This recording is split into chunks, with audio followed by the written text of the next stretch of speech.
This episode of the Helping Healing Humor podcast is brought to you by Lads to Leaders. Are you looking for something to help your kids learn to lead, both now and in the future? What if you could find something that offered year-round opportunities along with a yearly convention to help hone skills and learn to deal with competition in an encouraging and loving atmosphere? In 1968, Dr. Zorn began a program with 8 boys in hopes that they would learn to lead in their churches and communities. Now, 55 years later, there are 20,000 boys and girls each year that participate in activities that are true to the mission of Dr. Zorn's program. Lads to Leaders has trained over 250,000 young people and brings whole congregations together with competitive and non-competitive events, activities for people ages 3 to 103, and Bartimaeus events for special needs participants of all ages. The convention takes place in 10 cities of the U.S., as well as the countries of India, the Philippines, and Romania. The leaders of the future are trained in the present. So go to ladstoleaders.com to check out all the things this program has to offer. That's leaders.com. Welcome into the Helping Healing Humor podcast with Ben and Travis, brought to you by the Always Endure 5K. That 5K is on April the 16th. You can get more information at alwaysendure.com. It's always great to be with my partners in crime, Ben Hayes, Will Mayan. How you guys doing? Doing good. Just busy life as usual. Got running here and there and everywhere the last couple of days, but good and glad to be with you guys. Same, excited. I remembered Valentine's Day yesterday. Got my wife presents, so everything's good right now, and ready to hear some expertise on marriage with today's guest. Well, if you haven't checked it out, they've got some great episodes about Valentine's Day. I listened to a couple this week, and I've gotten some good ideas. And so, without any further ado, we're very excited to have the great hosts of the Stronger Marriage podcast with Trey and Lea. Trey and Lea, how are y'all doing today? We are great. Thank y'all for having us. We're honored. Glad to be here. Thank you guys for being with us. It's an honor for us to have you guys on the show. It's just so awesome to see all the stuff that you guys do.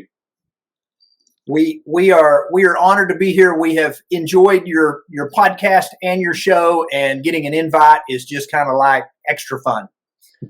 Well, we've kind of stolen some of the ideas of the practicality. We want to be practical. You guys are amazing at that. You always go away with some great ideas about marriage. And so we have been wanting to get you guys on. We just kind of worked up the courage to ask eventually. And you said yes. So we sure do appreciate that. So make sure you guys, I guess our first question, if we just jump in here, the Always Endure 5K question of the day. What caused you to get into podcasting and seminars for marriages? Well, we started seminars a long time ago. We didn't go looking for them. It was just kind of a God thing. Sometimes we have people go, "How did you do this so that we can do this?" And we're like, "We're not really sure." We did a retreat for a church maybe 10 years ago, a marriage retreat. And when we were done, Lee and I said, that would kind of make a good workshop. Some of the material that we used. And it was 2 or 3 months later, somebody called us from that church and said, "I was at that retreat. Would you come to our church and present that material?" And so we did. And from that church, somebody said, "Hey, so-and-so wants to know if you'll come do a workshop at their church." And it just kind of built off of that to where it was just kind of a word of mouth for a while. It has changed a lot. At least our workshop has. A lot of our material, some of the stuff we did at first, we've totally redone. We're always trying to come up with better ways and to communicate, better ways to do things. There's new things out all the time that are hurting marriages, and so we're always trying to keep our finger on the pulse of what's going on. And we love our workshops. We try to do about 12 to 15 per year is all we can do time-wise. We could do more. We stay booked up about 2 years, 3 years out is kind of where we're at right now.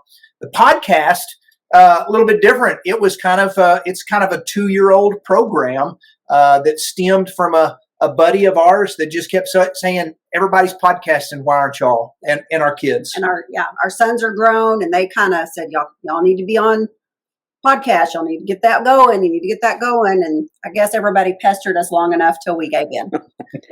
Travis pestered us long enough till we gave in. So there it was.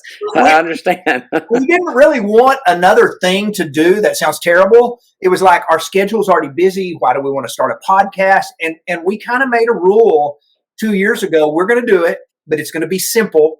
We're going to take about 1 hour a week. We are going to do one live version. We're going to put it on the internet. We're not going to edit. We're not going to restart if somebody rings a doorbell or a dog barks, or as 2 weeks ago, my alarm on my phone went off to remind me of something. We just keep rolling right along. And I think part of the novelty of it that folks like is just the rawness of we're just normal folks that have doorbell ring and dogs bark right in the middle of a podcast. So is this what, I mean, like, I guess this may get more into personal kind of question. And if you're not comfortable answering, it's okay. But is this what you guys do full time now? Or is there, do you guys work full time in addition to it? We have full-time jobs. Okay. We are in full-time ministry, work with the Church of Christ in Childress, where we live. We've been here for 19 years. We're going on year number 20. I'm the senior minister, and so to try to balance that, my church leadership, our church leadership, because Lee's a part of the ministry team as well.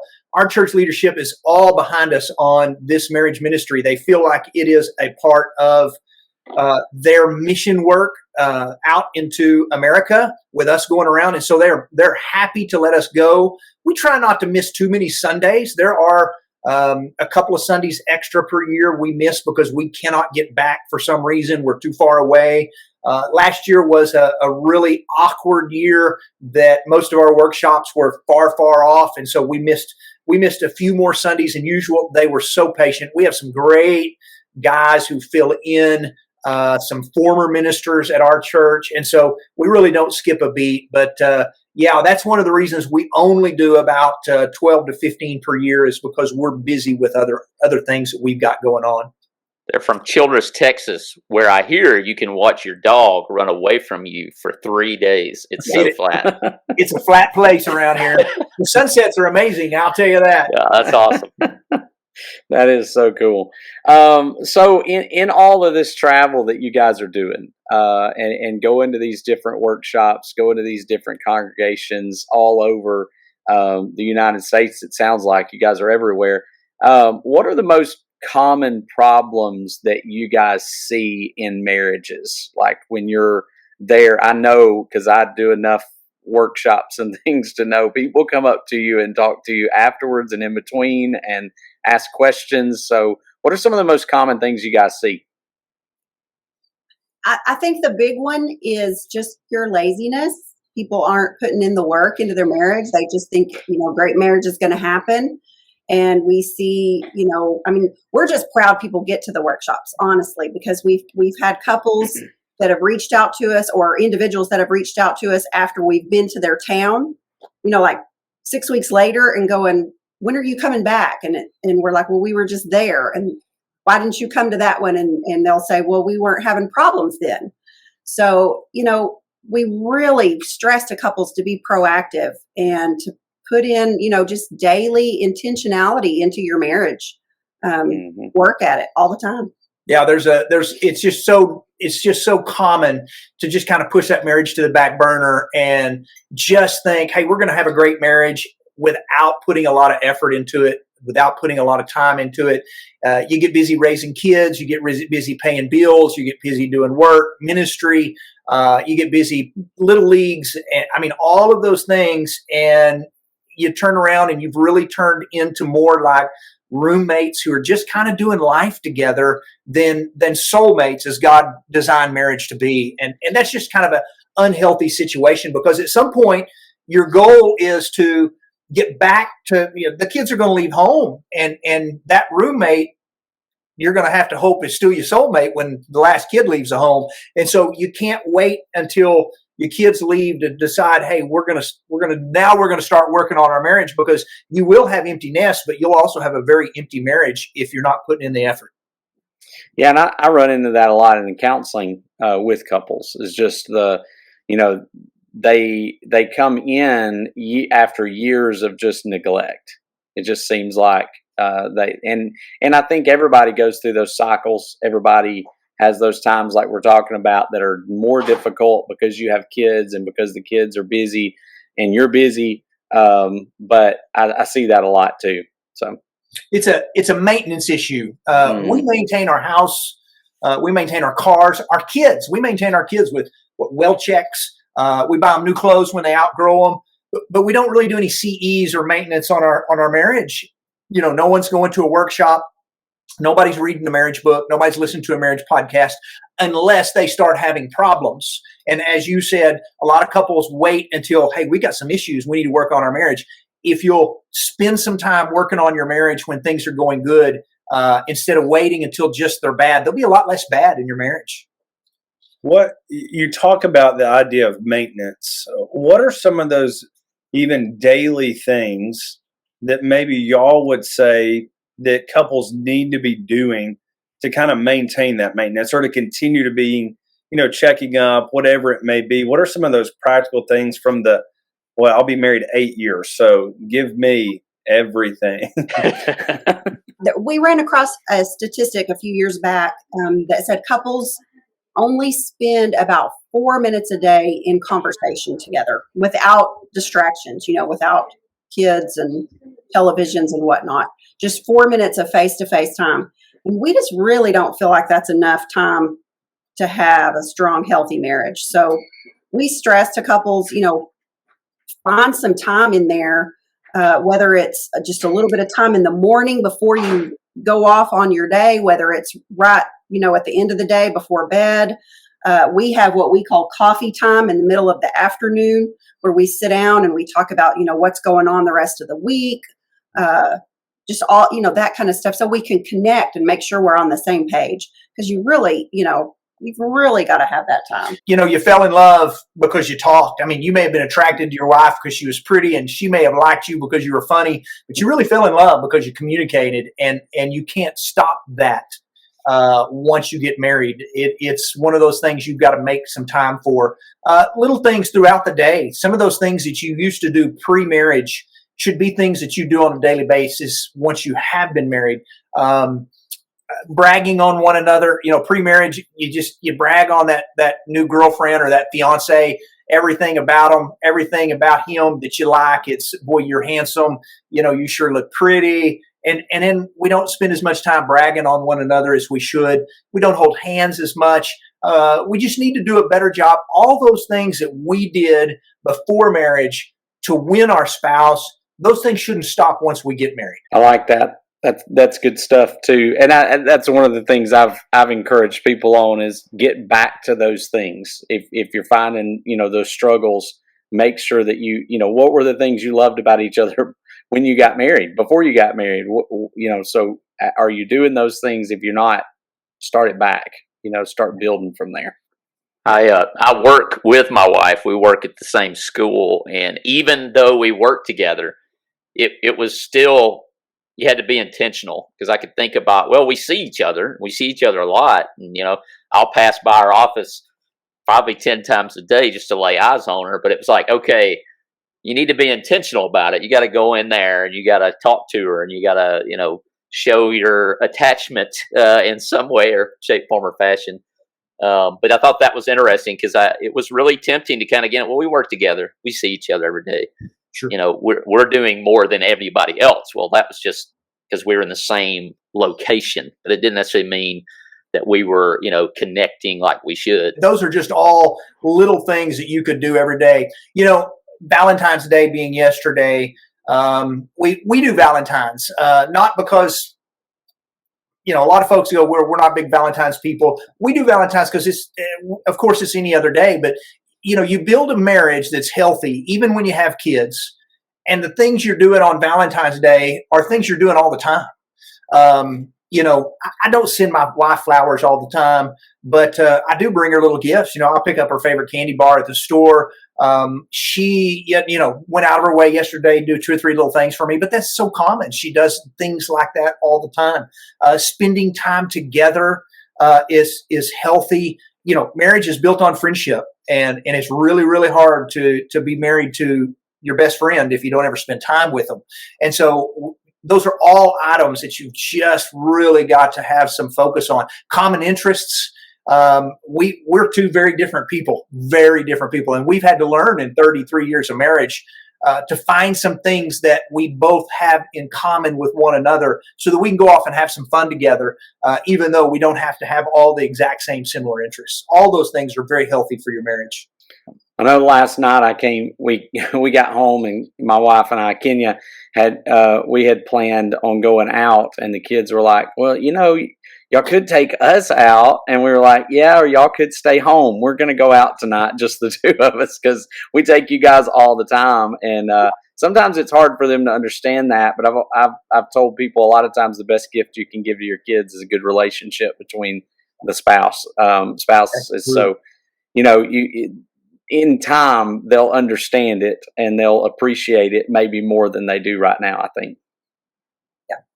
We've heard from our married kids. We have two of our sons that are married, and they've both told us, thank you for setting the example of a healthy marriage for us. We see that now. We see the things that you did and how they were beneficial. So yeah, your kids are in your kids are in your school of marriage, and you can tell them how to treat a wife. You can tell them how to treat their husband, but they're not going to pick that up as much as by action and you showing it. That's right. About 13 years ago, I started opening the car door for Lee. I thought this would be fun, just another way to say, hey, I love you, you're special to me, and start opening the car door for her. And now it has become so common in our family that when we're out as a family, I'm never able to even get her car door because one of my boys have beat me to it. They just know somebody's supposed to open the car door for mom. I love that because I've taught my kids something about how they treat their wife and their future wife. And our youngest son, who is in college at LCU, has got a girlfriend, sweet Christian girl. And we went out with him the other night, had supper, and we noticed everywhere we went, he was opening the car door for her. And it made my heart proud just because I thought I've taught my kids something right about how to treat someone that you find very precious to you. So on average, my kids aren't old enough to be grossed out by us yet. And maybe they won't be grossed out. It'll just be normal. But on average, how many grossed out moments should your teenager have viewing you and your wife? Have y'all averaged that out? What's a good average? I think once a day is pretty great. Definitely. I like it. You don't have to wait for mistletoe. Let them say gross, stop it, get a room. That's very healthy. And it's very healthy for your kids because it tells them mom and dad love each other. They're connected. Kids' greatest fear today is that something's going to happen to their family. And when they can see their mom and dad being affectionate and love each other, then you put some of those insecurities to bed because they know, hey, my mom and dad love each other. I see them touching each other and flirting with each other and snuggling on the couch. Those are all such healthy things to do. And not only have they walked in on us, kissing in the kitchen, they've walked in on us praying together. And, that it always kind of catches them off guard a little bit because they know they're interrupting, but that's a healthy thing for them to see as well. So I know you talked about some of those that daily time that's really important to give to them. What are some other things that maybe some other little practical things that you think can make maybe small things that can make a big change in a marriage? Encouragement versus criticism is just huge. Massive. Really huge. The 5-to-1 ratio, I think Gottman Institute came up with that. You've got to be given 5 positive interactions to 1 negative. We just say be each other's biggest fan, be each other's biggest cheerleader. Everybody has plenty of critics in their life, and your spouse doesn't need to be another one. Yeah, Gottman said recently that the divorce rate drops to 12% in marriages where there's 5 times more compliments than there are criticisms, and that's a pretty good statistic. I'd love, 12% is a great average to have a divorce rate, and that tells you 2 things. One, encouragement is very important, and criticism is very hard. And newlyweds do this real well. They they overlook things that get on their nerves about their new spouse, and they just notice everything their new spouse does really well. And we tease them about that sometimes. We always give newlyweds a hard time. You just give him some time, he'll be on your nerves in no time. But as we get married for a while, 33 years, sometimes that reverses, or even 5 or 6 or 7 years. Instead of noticing all the things your spouse does well, we tend to just notice the things that really gets on our nerves about our spouse, and we overlook the things they do well. And that's not healthy. And if you want to change your spouse, if you want to change your kids, if you want to strengthen your marriage, go on the assignment of, I am going to start wearing my family out on giving them encouragement and praise, because you will motivate them to make changes. You will motivate them to do what they're needing to do. Encouragement is just huge. That's good stuff. And I love Gottman's got all kinds of good things. That idea of attunement, just being able to, just be in line and listen and pay attention. And then along with that, we're going to see the criticisms, but man, make sure you point out the good things too. I think a lot of times that's missing. So great stuff. Attitude of gratitude. Family devotional time. Fulfilling, organized, fun. Hear, O Israel, the Lord our God, the Lord is one. Love the Lord your God with all your heart, and with all your soul, with all your strength. These commandments that I give you today are to be on your hearts. Impress them on your children. Talk about them when you sit at home and when you walk along the road, when you lie down and when you get up. Tie them as symbols on your hands and bind them on your foreheads. Write them on the door frames of your houses and on your gates. Moses' words in Deuteronomy 6:4-8 to the children of Israel in the speech that closed out not only his ministry, but also his life, can be overwhelming at times and make us as parents feel like we could be doing more to disciple our children. In the fast-paced life that we live, we're usually just happy if everyone makes it out the door with their shoes on the correct feet. Planning and executing a family devotional time can seem out of reach. We're here to help. The Helping Healing Humor podcast has a tool to help you plan, organize, and execute a fulfilling and fun family devotional time for every member of your family, from toddler to teen. As a member of the Ben and Travis Patreon community, you will have access to tons of content at a small price that will help you grow your spiritual life, disciple your family, or even lead a small group Bible study. Patreon membership fees will help our podcast continue to be better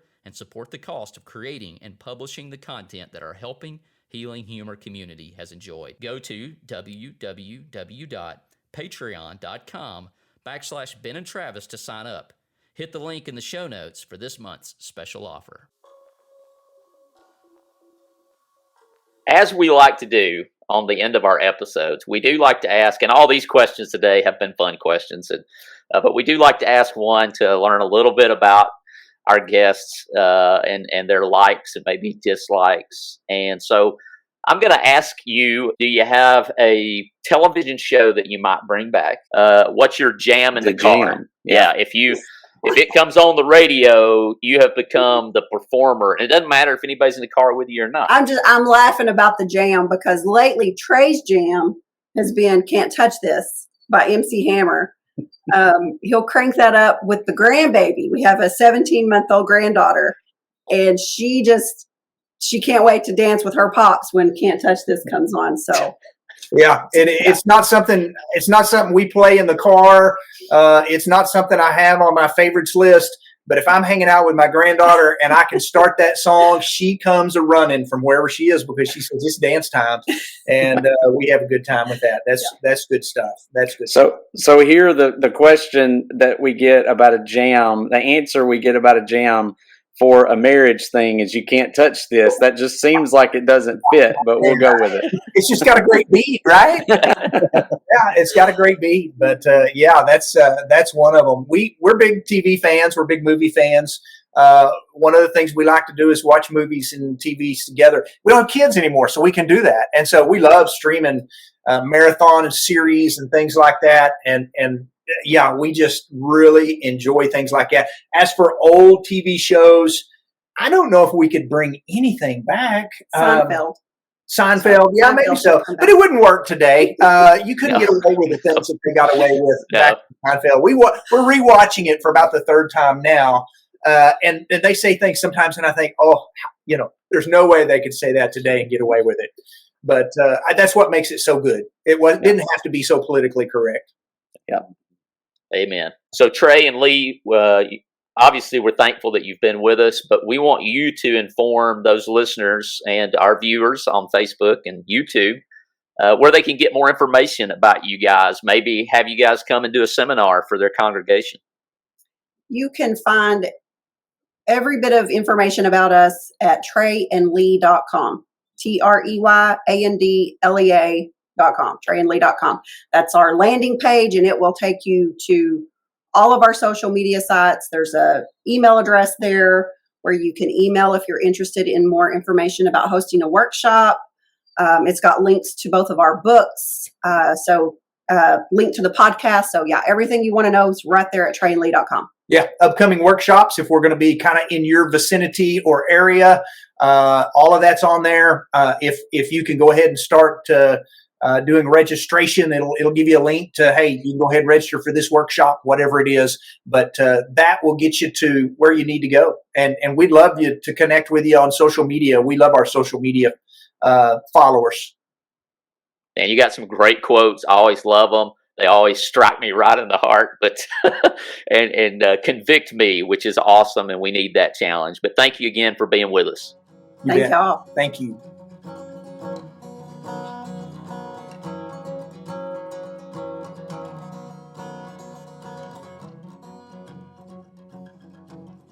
Thanks for being with us for this episode of the Helping Healing Humor podcast.